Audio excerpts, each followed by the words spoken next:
Okay, everybody, welcome back to Hot Chips. It's yours truly, as usual. Today, I want to talk to you guys about my thoughts and review, and I guess score on the Odyssey, Christopher Nolan's new movie. It come out on the 17th, starring Matt Damon and Anne Hathaway and every other person that's played a superhero on the planet. Batman, Catwoman, Spider-Man, the Punisher, anybody that's ever played a superhero was in this fucking movie. And then, oh yeah, there was Matt Damon. I didn't do it for him. The things that they were able to accomplish with this movie, like filming only with IMAX, because if anybody knows anything about those cameras, they're ridiculously loud, so they're very tough, I would imagine, to film in front of them for these guys to stay in character when it sounds like somebody's running a fucking lawnmower behind you while you're filming. And they can only capture, from what I understand, like 2.5 to 3.5 minutes of film or footage at a time. But it was actually George Cottle that was like, no, there's only 3 minutes in the mag. I was like, oh, thank God. I thought He keeps I was cutting totally in the middle of the line. in the bed in this scene. Like, my sympathies go out to the actors here. I don't know why Christopher Nolan put him through that, but apparently it's one of the first, if not the first movie to be completely filmed 100% with IMAX cameras.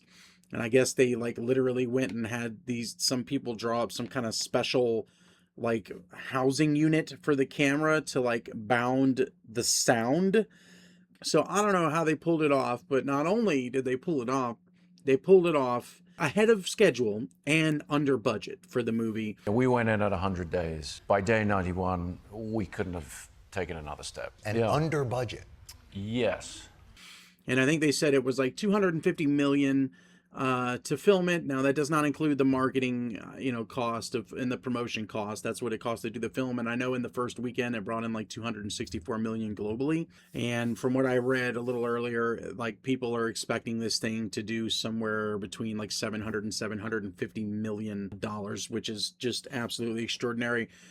So I've got some bulletin points here, per the normal. I didn't type a script up here. I'm just going to shoot from the hip with this thing and make sure I mention some of these points. I'm going to try to keep this between 5 and 10 minutes. So that was a fucking lie.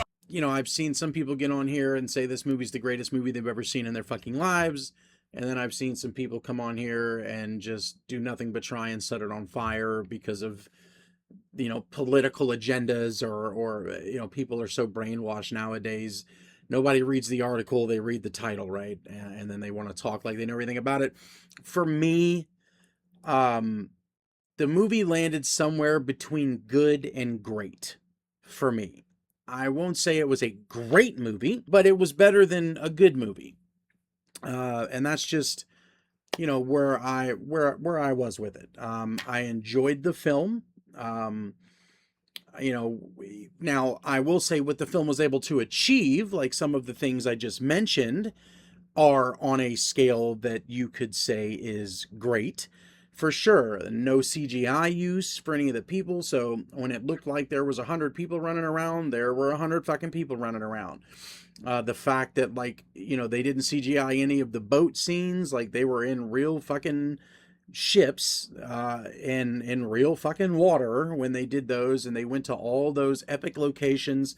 So if the film has any greatness, it would come from there. But very, very good movie. Like I said, between good and great is where I was with that. To get back into the casting, Christopher Nolan was very smart when it came to outwitting the internet trolls with this one. Obviously, the first thing I mentioned here was a lot of the mainliners with the cast. I know that there are people I forgot, and there's a few guys that I am familiar with their faces but don't remember their names that were also in the movie. You'll have to forgive me for the ones that I forgot to mention, but Travis Scott was in the movie. There's another one. And a lot of people were like up in arms about that or whatever. And, so I thought the casting was fine. I thought everybody did a decent job. There wasn't any one person in any one role that really like took me, man. You know what I mean? Like, no one was that convincing, but everybody did a good job. I mean, it wasn't phenomenal, but it was good, you know. So yeah, I think Christopher Nolan knows what he's doing with the people he casts in his movies. And if you know anything about Nolan movies or have seen any of his other films, it's kind of like how Quentin Tarantino does it, where, you know, he uses a lot of the same people and just kind of shifts their roles around when, you know, different movies or other movies that he does comes out, and that's kind of what Nolan's, it seems like, is becoming known for as well. So no issue with the cast, man. I thought everybody did a pretty good job. Most people, I mean, you had so many names in that movie that most of them barely had any screen time. John Bernthal, for example, was in the movie for 5 minutes, as were some of the others. Well, maybe 10 minutes for the old Punisher, but the cast was fine, just to keep this moving. Now, one thing I will say that was a concern of mine, which was also a fire that was set by the internet trolls, was the use of contemporary English language. The fact that they didn't try and do Greek and have people try and sound like they were from that time, or speak the way people spoke back in that time. People in that movie talked like I'm talking to you right now. So going into the movie, I wasn't really sure how I was going to feel about that. But now, having seen it, I will tell you it was fine. It was totally fine. You don't even notice it. Like, it's so good. It wasn't anything like it was made out to be, you know, from the internet trolls or whatever, people on there. So, you failed Homer, and oh, this is a fuck. And dude, it was fine. There were no issues. I didn't take any issue with any of the use of any particular words. The contemporary English language used in this film was fine. If anything, it made you feel more at home with the film. So I can now understand why he chose to do that, and I think that was the right call. To go back to how I feel like Nolan outsmarted the internet trolls here, you know, a super big crazy deal was made about casting that, I don't know, him, her, they, them, thou, I don't know, Elliot Page, I think was the name, the transgender that was cast to play Achilles. And then, of course, I can't think of her name and probably couldn't pronounce it anyway. I think she was in Black Panther, the black chick or whatever that played Helen of Troy. The people were just up in arms about this, right? Just absolutely furious and determined to make this movie fail. And I will tell you right now, having seen the movie, that they were tripping for nothing. See, Christopher Nolan's very smart, right? He had to check off boxes to make sure that his movie would be eligible to be able to be nominated for awards like Oscars, right? You don't want to rob your actors out of receiving those super big, awesome rewards for a super big, awesome movie. And unfortunately, Hollywood has an agenda, like it or not. And so Nolan really didn't have a choice there. And before I seen the movie, I would kind of have been more in the camp like, fuck what they want, who cares about the awards. Now that I've seen the movie, I totally agree with what he did. Those biggest two characters that people had the biggest problems with, let me tell you something, they were in the movie for all of 90 seconds. Swear to God. The transgender Achilles, which they did not even refer to the character as Achilles in the movie. I don't know if this would be considered a spoiler. I'm doing my best to keep it spoiler free, but they called the character Sinon, like Sinon. They didn't even call him Achilles in the movie. But the point here is that the two characters and the two roles that people made the most noise about were literally in the movie for 90 fucking seconds. I think Helen of Troy, I think, had one part where she said like 10 words, and then you never seen her again, never heard from her again. So I tip my hat to Nolan in that regard. He had all these people so in their feelings and so pissy about these things, and they were not even a part of the movie, not for more than fucking 90 seconds, man. You know, so that just speaks to Nolan's genius when it comes to knowing how to beat the internet mob of trolls, if you will. So, and that segues me into my next point. Beating the internet hate. You know, nowadays, a lot of these movies or video games or whatever piece of media it is, if you happen to put your product out and you ruffle the feathers of the internet mob full of fucking trolls and incels. Like, that's tough to beat nowadays. It can completely ruin everything you're doing and destroy a game or a movie or whatever before it even comes out. But Nolan here seems to have their number, because he's managed to do it yet again, and this time on the biggest and grandest scale of them all with the Odyssey. It's funny because I seen in one of his late night interviews they did like the week leading up to the release of the movie.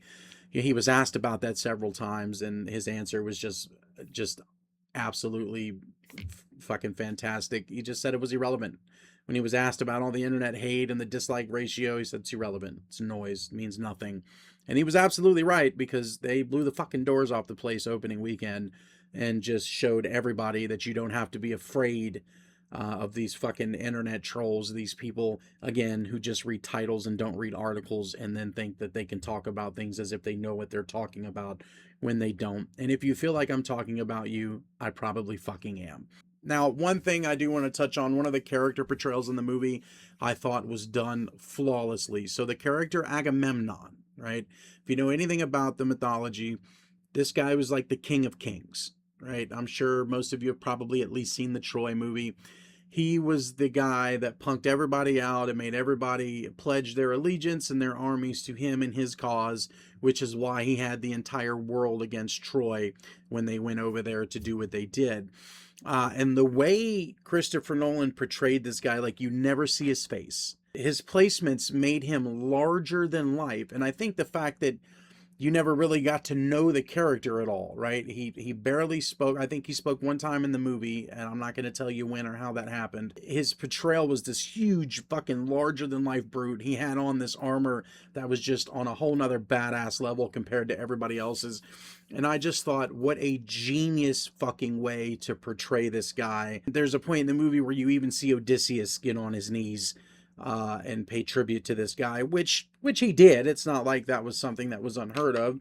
Odysseus was his best, or his smartest warrior, his thinker, if you will, compared to all the other great warriors this guy had, because he had them all, because he went and punked them all the fuck out and made them answer to his fucking beck and call, which is what made Agamemnon who he was. So the way they portrayed that character, absolutely fantastic. So let's talk about Matt Damon for a minute. Matt Damon!